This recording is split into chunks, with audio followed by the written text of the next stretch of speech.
काफी समय की बात है। धरा नगरी पर राजा भानु प्रताप राज करते थे। राज्य में चारों ओर खुशहाली थी और राज्य की प्रजा अपने राजा पर बहुत ही प्रसन्न थी। एक दिन की बात है। मंत्री जी, मेरी अवस्था अब दिन ब दिन काफी कमजोर होती जा रही है। मेरा मन अब यह कह रहा है कि मैं इस राजकाज के कार्य से छुटकारा पाकर अपना बाकी जीवन ईश्वर की भक्ति में गुजारूं। महाराज, यदि आप जैसा कुशल और दयालु राजा प्रजा को छोड़ देगा तो फिर राज्य का कामकाज कैसे चलेगा? मेरे विचार से ये फैसला करने में आपको जल्दबाजी नहीं करनी चाहिए। मंत्री जी, आप इस बात की चिंता बिल्कुल भी मत कीजिए, क्योंकि बहुत ही जल्द मेरा पुत्र यानी कि इस राज्य के युवराज वीरसेन गुरुकुल से शिक्षा प्राप्त करके वापिस राजमहल आने वाला है। वही इस राज्य का अगला राजा बनेगा। युवराज यहाँ आने के पश्चात उसको इस राज्य का राज्यभार सौंपकर मैं ईश्वर की भक्ति करने के लिए वन में चला जाऊंगा। ये विचार भी अच्छा है महाराज, लेकिन क्या मंत्री जी? मैं यह कह रहा था कि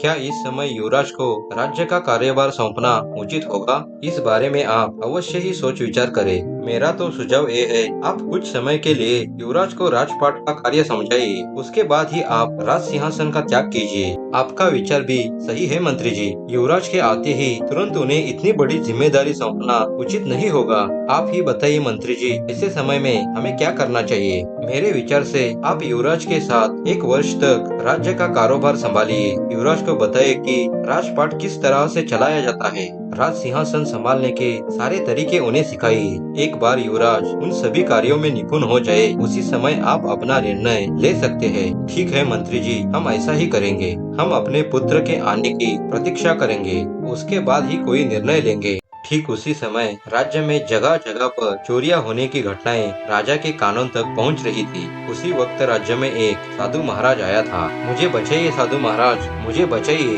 घर में खाने पीने के लिए कुछ भी नहीं है, जेब में चवन्नी तक नहीं है। मैं बिल्कुल निर्धन बन गया हूँ। ऐसे में आप ही कुछ कर सकते हो साधु महाराज, आप ही कुछ कर सकते हो। चिंता मत करो पुत्र, सब ठीक हो जाएगा। मुझे तुम्हारा भविष्य साफ साफ दिख रहा है। जल्द ही तुम्हारी सारी परेशानियाँ दूर होने वाली है। लेकिन कैसे महाराज? तो ध्यान से सुनो। तुम्हारे घर के सामने आंगन में एक पेड़ है। तुम्हारे पूर्वजों के द्वारा बहुत सारा धन उस पेड़ के पास जमीन में गाड़ कर रखा है। कल पूर्णिमा की रात है और कल रात तुम वह धन आंगन में से निकाल लेना। आप धन्य हो साधु महाराज, आप धन्य हो।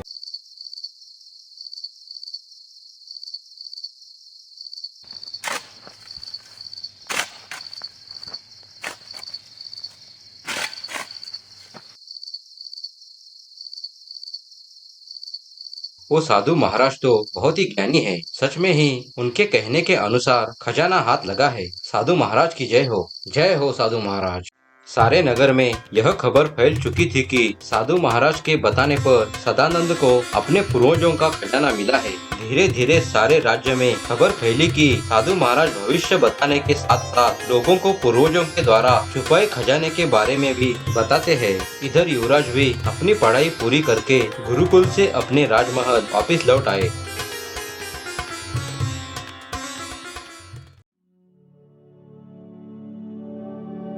पुत्र, मैं तुम्हारी ही प्रतीक्षा कर रहा था। अच्छा हुआ तुम अपनी पढ़ाई करके वापस लौट आए। पुत्र, अब मैं दिन ब दिन कमजोर होता जा रहा हूँ। अब मुझे इस राज्य की जिम्मेदारी से तुम मुझे मुक्त कर दो। पिताश्री, इतनी भी क्या जल्दी है आपको? अभी इसी वक्त आप चिंता मत कीजिए। सही समय आने पर मैं राज सिंहासन की जिम्मेदारी स्वयं ही संभाल लूंगा। महाराज की जय हो। महाराज, मैं आपके लिए एक गुप्त संदेशा लेकर आया हूँ। बताओ सिपाही, क्या संदेशा है? महाराज, अभी अभी हमारे गुप्तचरों से यह खबर मिली है कि हमारे पड़ोसी राज्य का राजा दुर्जन सेन हमारे राज्य पर आक्रमण करना चाहता है। वो किसी सही मौके की तलाश कर रहा है। यह तो बहुत ही चिंता का विषय है। सिपाही, तुम जाओ और जाकर मंत्री जी को हमारे पास भेज दो। युवराज, देखो वक्त भी कितना भयंकर होता है। एक तरफ हमारे राज्य में चोर और लुटेरों का आतंक मचा हुआ है और दूसरी तरफ हमारा शत्रु राजा हम पर आक्रमण करने की तैयारी कर रहा है। हमारा राज्य पूरी तरह से मुश्किलों में फंस गया है। ऐसी स्थिति में हमें क्या करना चाहिए? मेरी समझ में तो अभी इसी समय कुछ भी नहीं आ रहा है। पिताश्री, पहले तो हमें शत्रु राजा का सामना करके उसे सबक सिखाना होगा, नहीं तो हम अपने राज्य को खो बैठेंगे। रही दूसरी बात, मुझे पक्का यकीन है कि वो चोर लुटेरे लुटेरे जो कोई भी है वे अभी हमारे राज्य में ही है। राज्य में लूटा हुआ खजाना अभी भी वो लोग राज्य के बाहर नहीं लेकर गए होंगे। हम अवश्य ही उन चोर लुटेरों को पकड़कर जनता से लूटा हुआ खजाना उन्हें वापस लौटा सकते हैं। आप सबसे पहले सेनापति को बुलाइए। कुछ ही समय में राज्य के मंत्री और सेनापति वहाँ पर हाजिर हो गए। तो मैंने तुम दोनों को यहाँ इसलिए बुलाया है कि अभी अभी हमारे गुप्तचरों से यह खबर मिली है कि हमारे पड़ोसी राज्य का राजा दुर्जन सेन हमारे राज्य पर आक्रमण करने की तैयारी कर रहा है। इस समय हमें कौन सी तैयारियां और क्या क्या करना चाहिए उसी की चर्चा करने के लिए मैंने तुम्हें यहाँ बुलाया है। बताओ सेनापति, गुप्तचरों द्वारा लाई गई इस सूचना के बारे में क्या कर सकते हैं? महाराज, शत्रु देश का राजा दुर्जन सेन बहुत ही शक्तिशाली है। उसके पास हजारों सैनिक है, अनगिनत हथियार है। उसका मुकाबला करने के लिए हमें अपनी सैन्य शक्ति बढ़ानी होगी। हमें अपने सैनिकों के लिए और ज्यादा हथियार खरीदने के लिए कई सारे धन की आवश्यकता है। तभी हम शत्रु राजा का मुकाबला कर सकते हैं। लेकिन सेनापति जी, आपको यह सब मालूम होते हुए पहले से ही सैन्य शक्ति बढ़ाने के लिए काम करना चाहिए था। अब इतने कम समय में नामुमकिन सा दिख रहा है। क्षमा करें युवराज, पर अपनी सैन्य शक्ति बढ़ाने के लिए हमारे पास जितना धन है वह काफी नहीं है, जिसके कारण ना तो हम नए सैनिक सैन्य दल में शामिल कर पा रहे हैं, न ही उनके लिए नए नए हथियार खरीद पा रहे हैं। ठीक है सेनापति जी, अब तुम ऐसा करो, सबसे पहले सैन्य शक्ति बढ़ाने का काम करो। आज से ही हमारे राज्य में जितने नौजवान हैं उनको सैनिक प्रशिक्षण देना आरंभ करो। किसी भी समय पर उन्हें शत्रु सेना का सामना करने के लिए तैयार कीजिए। ठीक है युवराज, मैं तुरंत ही इस काम में लग जाऊंगा। मंत्री जी, आप कल ही राज दरबार का आयोजन कीजिए और बाकी सभी मंत्रियों को शामिल होने के लिए कह दीजिए। अगले दिन राज दरबार का कार्यभार चल ही रहा था, तभी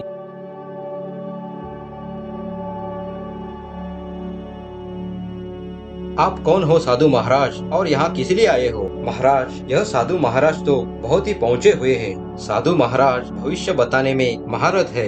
मैंने राज्य के लोगों से इन साधु महाराज के बारे में बहुत कुछ सुना है। सौभाग्य की बात तो यह है कि साधु महाराज आज खुद ही राज दरबार में चलकर आए हैं। महाराज, मुझे यह मालूम है कि शत्रु राजा के द्वारा किए जाने वाले आक्रमण को लेकर आप बहुत ही चिंतित हैं। लेकिन आपको इस बारे में बिल्कुल भी चिंता करने की आवश्यकता नहीं है, क्योंकि मेरे होते हुए आपके राज्य क्या उसके आसपास भी कोई शत्रु नजर उठाकर नहीं देखेगा। महाराज साधु की ऐसी बातें सुनकर आश्चर्यचकित हो गए। परंतु साधु महाराज, आप यह सारी बातें कैसे जानते हैं? क्योंकि यह सारी गुप्त बातें हमने हमारे दरबार के कुछ ही खास लोगों को ही बताई थी। क्षमा करें महाराज, पर मैं अपनी योग विद्या के बल पर संसार की सारी बातें जान सकता हूँ। मैं ये भी जानता हूँ कि आपको अपनी सेना शक्ति मजबूत करने के लिए और हथियार खरीदने के लिए कई सारे धन की आवश्यकता है, बल्कि आपके भंडार में उतना धन मौजूद नहीं है। शायद आपको इस बात का अंदाजा नहीं है कि आपके पूर्वजों के द्वारा एक बहुत बड़ा खजाना सुरक्षित जगह पर छुपाया गया है। अगर आपको यह खजाना मिल जाए तो आपकी सारी समस्याएं मिट जाएंगी। क्या कहा साधु महाराज? हमारे पूर्वजों का खजाना? ये बात तो आज तक मुझे भी पता नहीं थी। बताइए बताइए साधु देवता, वो खजाना कहाँ पर होगा? महाराज, आपके पूर्वज आपके लिए इतना खजाना छोड़कर गए हैं जिसके बारे में आपने कभी सोचा भी नहीं होगा, और वो सारा खजाना आपके नगर के मुख्य द्वार के नीचे छिपाया गया है। वहाँ पर अनगिनत स्वर्ण मुद्राएं आपको मिल जाएगी। साधु देवता, अगर आपकी बात सच निकली तो मेरा और पूरे राज्य का कल्याण हो जाएगा। महाराज, मेरी बात मानिए और नगर के मुख्य द्वार के नीचे खोद कर देख लीजिए, आपको अपार धन मिल जाएगा। अब मैं चलता हूँ, आज्ञा दीजिए। मंत्री जी, इस साधु की बातें सुनकर तो बहुत ही अच्छा लगा, परंतु हम लोग इस बात पर विश्वास कैसे कर सकते हैं? महाराज, इस साधु महाराज ने हमारे राज्य के कई लोगों को उनके पूर्वजों द्वारा छिपाए धन के बारे में बताया है। जब उन सभी लोगों ने साधु महाराज के बताए जगह पर खोदकर देखा तो सचमुच ही उन सभी लोगों को धन की प्राप्ति हुई। यह बात मैंने राज्य के कई लोगों से इससे पहले सुन चुका हूँ। मुझे लगता है हमें एक बार साधु महाराज की बातों पर यकीन करना चाहिए और नगर का मुख्य द्वार गिराकर उसके नीचे खोदकर देखना चाहिए। सेनापति जी, आप बिल्कुल ठीक कह रहे हो। अगर छिपाया सारा धन हमें मिल जाए तो बहुत ही जल्द हम अपनी सैन्य शक्ति बढ़ा सकते हैं, नए नए हथियार खरीद सकते हैं। वैसे भी इस वक्त हमें धन की बहुत आवश्यकता है। अगर ऐसा नहीं किया तो मजबूरन हमें राज्य के सभी लोगों पर ज्यादा लगान लगाना पड़ेगा, और वो हम बिल्कुल भी नहीं चाहते। तो महाराज, क्या मैं कल से ही नगर के मुख्य द्वार की खुदाई शुरू करूं? युवराज यह सारी बातें चुपचाप सुन रहे थे। जरा रुकिए सेनापति जी, आपकी बातें तो बिल्कुल ठीक है, लेकिन हम कुछ दिनों के बाद वहाँ पर खुदाई का काम शुरू करेंगे और देखेंगे कि सचमुच वहाँ पर खजाना छुपा कर रखा है भी या नहीं। जैसी आपकी आज्ञा युवराज, जब आपका मन करे तभी हम अपना कामकाज शुरू करेंगे। तो फिर ठीक है, आज के लिए राज दरबार की कार्यवाही यहीं पर समाप्त होती है। युवराज, हमें उस खजाने को बाहर निकालना चाहिए, क्योंकि ये हमारे राज्य के लिए बहुत ही अच्छा होगा। अब राज्य का भाग्य उसी धन पर निर्भर है। पिताश्री, आप एक बात भूल रहे हैं। उस साधु ने नगर के मुख्य द्वार के नीचे खजाना बताया है, परंतु अगर इस समय नगर का मुख्य द्वार गिरा देंगे तो शत्रु राजा बहुत ही आसानी से हमारे नगर पर हमला कर देगा। वही एक ही सबसे मजबूत द्वार नगर की इस वक्त रक्षा कर रहा है। अगर वही नहीं रहा तो शत्रु बहुत ही आसानी से नगर के अंदर प्रवेश कर सकता है। तो फिर युवराज, क्या हमें उस खजाने को ऐसे ही छोड़ देना है? पिताश्री, पहले हमें यह भी तो पता लगाना होगा कि क्या साधु ने कही बातें सच है। आप मुझे एक सप्ताह का समय दीजिए, मैं इस बात की पूरी छानबीन करके फिर आपको बताऊंगा। तब तक आप इस मामले में कोई भी फैसला मत कीजिएगा। तो ठीक है युवराज, मैं अभी सेनापति से बात करता हूँ और इस विषय पर एक सप्ताह के लिए बंदी लगाता हूँ।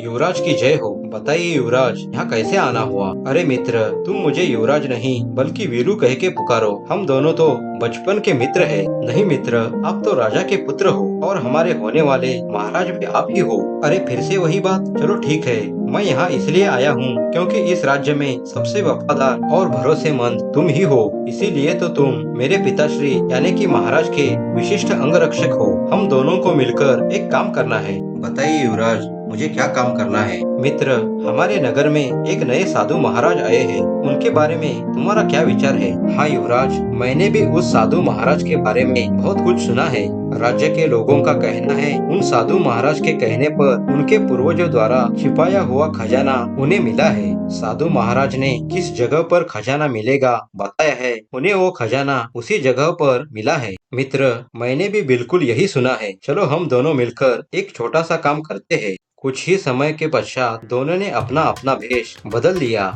और एक साधारण गांव वालों की तरह धारण कर युवराज अपने मित्र शशिधर को उसके घर लेकर चल पड़े।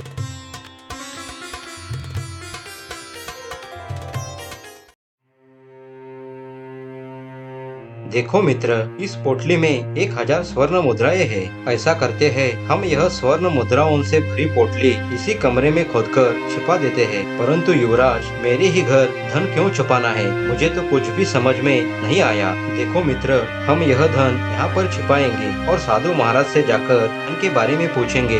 फिर हमको यह पता लगाना है कि साधु महाराज इस धन के बारे में बताता है या नहीं, या फिर कुछ और ही बताता है। हाँ युवराज, अब मैं तुम्हारी बात समझ गया। शशिधर, तुम ऐसा करो, यह धन यहाँ पर छिपाने के बाद सीधे साधु महाराज के पास चले जाओ और तुम्हारे पूर्वजों द्वारा कहीं पर खजाना छिपाया है या नहीं, यह बात उसे पूछ लो। वो जो कुछ भी तुम्हें बताता है तुम मुझे आकर बताओ, फिर देखेंगे क्या करना है। अब हमारे पास वक्त बहुत ही कम है। धन छिपाने के बाद युवराज अपने महल चले आए और युवराज का मित्र शशिधर साधु के पास चला गया। प्रणाम साधु महाराज, मैं आपके पास एक बहुत ही जरूरी काम से आया हूँ। पुत्र, मुझे लगता है जरूर तुम्हारे मन में कोई इच्छा है। साधु महाराज, मेरी दादी मुझे हमेशा कहती थी कि मेरे दादा परदादा बहुत ही अमीर थे, मगर मैंने तो अपने घर में एक फूटी कौड़ी तक नहीं देखी। मुझे पक्का यकीन है कि मेरे पूर्वज कहीं न कहीं पर तो खजाना छिपा कर गए हैं। अगर आप कृपा करके मुझे बता देंगे कि वो सारी धन संपत्ति कहाँ पर रखी है तो बहुत मेहरबानी होगी। जरूर बताऊंगा, पर इस वक्त नहीं, क्योंकि अब शाम का समय निकट आ चुका है और मैं शाम से लेकर सुबह तक कोई किसी तरह की बातचीत नहीं करता। इसलिए तुम अभी अपने घर चले जाओ और कल सुबह आकर मुझे मिल लेना। उसके बाद शशिधर सीधा युवराज से मिलने राजमहल चला गया। शशिधर ने सारी हकीकत युवराज को बता डाली। अच्छा, तो बात ऐसी है, ऐसा करते हैं, आज रात हम दोनों मिलकर तुम्हारे घर को पहरा देते हैं। पूरी रात जागकर देखते हैं कि तुम्हारे घर के आसपास क्या हलचल होती है। परंतु युवराज, मेरे घर को पहरा देने से क्या होगा? हमें तो साधु महाराज पर नजर रखनी है ना। शशिधर, तुम बिल्कुल वैसा ही करो जैसा मैं कहता हूँ। मुझ पर विश्वास रखो और रात के समय तुम मेरे साथ ही रहो। हमें तुम्हारे घर के बाहर पहरा देना है।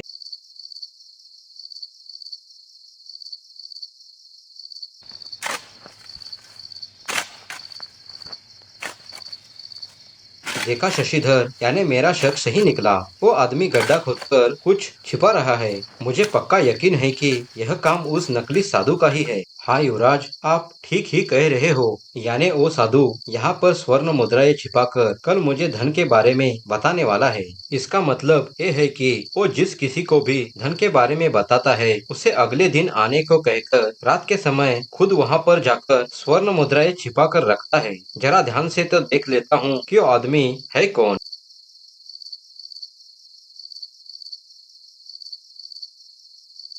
अरे ये क्या, ये आदमी तो सेनापति जी का खास आदमी है। क्या यूं कहूँ, सेनापति का दाहिना हाथ है। क्या तुम सच कह रहे हो? इसका सीधा सीधा मतलब इस षड्यंत्र में हमारे सेनापति भी शामिल है। ठीक है मित्र, तुम कल सुबह फिर से उस साधु महाराज के पास जाना। उसके बाद क्या करना है वो मैं तुम्हें बताऊंगा। इसका मतलब ये है कि ये सारी साजिश हमारे सेनापति ने रची है। मैं इसी वक्त उस अपराधी को बंदी बनाकर कारागृह में डालने की आज्ञा देता हूँ। नहीं नहीं पिताश्री, इस समय आपको रुकना होगा। कल रात को हम उस साधु की कुटिया को पहरा देंगे ताकि हमें ये पता चले कि उस साधु के साथ और कितने लोग इस षड्यंत्र में शामिल हैं। हाँ युवराज, तुम ठीक कह रहे हो। कल हम भेष बदलकर उस साधु की कुटिया के पास पहरा देंगे और उन सभी लोगों को रंगे हाथ पकड़ेंगे जो हमारे राज्य के शत्रु है।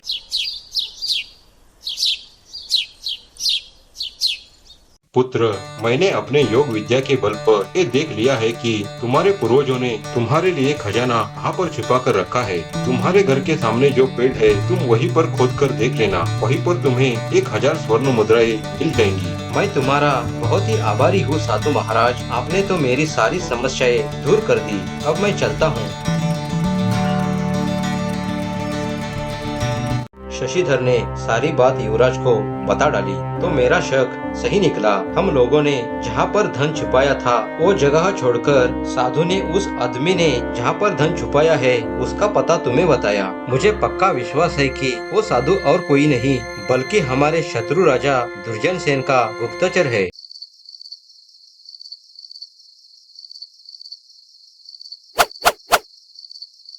उसी रात तीनों साधु की कुटिया के पास छिपकर निगरानी करने लगे। उनका शक सही निकला। कुछ ही समय के बाद उनका सेनापति उस साधु महाराज के कुटिया के पास पहुंच गया। अरे सेनापति, बताओ तो सही, हमारा काम कहाँ तक पहुँचा? क्या महाराज दुर्जन सेन ने तुम्हें जो काम सौंपा है वो पूरा नहीं हुआ? महाराज दुर्जन सेन तो आक्रमण करने का मौका कब से तलाश रहे हैं। आपने खजाने के बारे में बताया है। उसके बाद महाराज नगर का मुख्य द्वार गिराकर खुदाई का काम शुरू करने की तैयारियां कर चुके हैं। बस लगभग एक सप्ताह के बाद ये काम शुरू होने वाला ही है। एक बार नगर का मुख्य द्वार गिराकर उसके नीचे खुदाई का काम शुरू हो गया, उसके बाद उन लोगों को वहाँ पर मिट्टी ही मिट्टी मिलेगी। उसके बाद आक्रमण करने के लिए हमारी सेना को कोई परेशानियां नहीं होगी। अगर वो मुख्य द्वार नहीं होता तो अब तक हम धारा नगरी पर राज कर चुके होते। हाँ, तुम बिल्कुल ठीक ही कह रहे हो। वो मुख्य द्वार ही अब तक इस राज्य को बचा रहा है। अगर वही नहीं रहेगा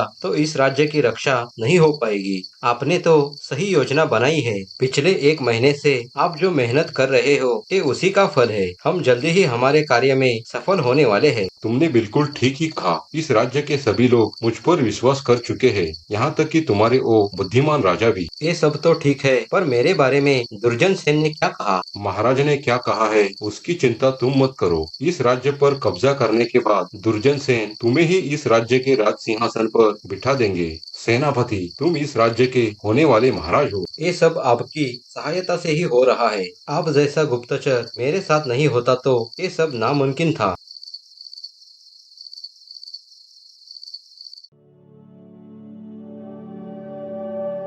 देखा अपने पिताश्री, सेनापति कितने बड़े धोखेबाज हैं। वो हमारे हाथों हमारे नगर के मुख्य द्वार को उद्ध्वस्त करना चाहते हैं ताकि शत्रु राजा हमारे नगर पर आक्रमण करके राजमहल और राजधानी का कब्जा कर सके। तुमने ठीक कहा युवराज, अब और देर करने से कोई फायदा नहीं है। उन दोनों को तुरंत ही बंदी बनाया जाए। शशिधर, तुम तुरंत ही सैनिकों को लेकर जाओ और उन दोनों को बंदी बनाकर लेकर आओ। जैसी आपकी आज्ञा युवराज।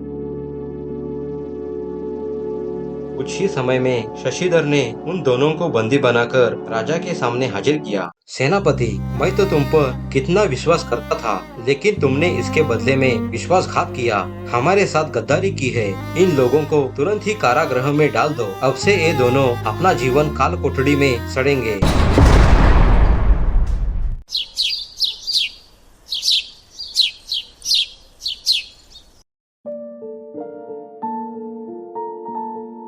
शाबाश युवराज, तुमने बहुत ही बुद्धिमानी और चालाकी से इस षड्यंत्र का पता लगाया। मुझे पूरा विश्वास है कि अब तुम्हें इस राज्य का राज्यभार सौंपने का वक्त आ गया है। लेकिन पिताश्री, अभी इसके लिए मुझे और समय की आवश्यकता है। सबसे पहले मुझे अपने राज्य के होनहार नौजवानों को सैनिक प्रशिक्षण देकर हमारे राज्य की सैन्य शक्ति बढ़ानी है। मुझे तुम्हारा यह प्रस्ताव मंजूर है युवराज। और एक बात पिताश्री, मैं चाहता हूँ कि शशिधर को हमारे राज्य का सेनापति बनाया जाए, क्योंकि शशिधर से बढ़कर कोई वफादार और बहादुर मुझे इस पूरे राज्य में नहीं मिलेगा। मंजूर।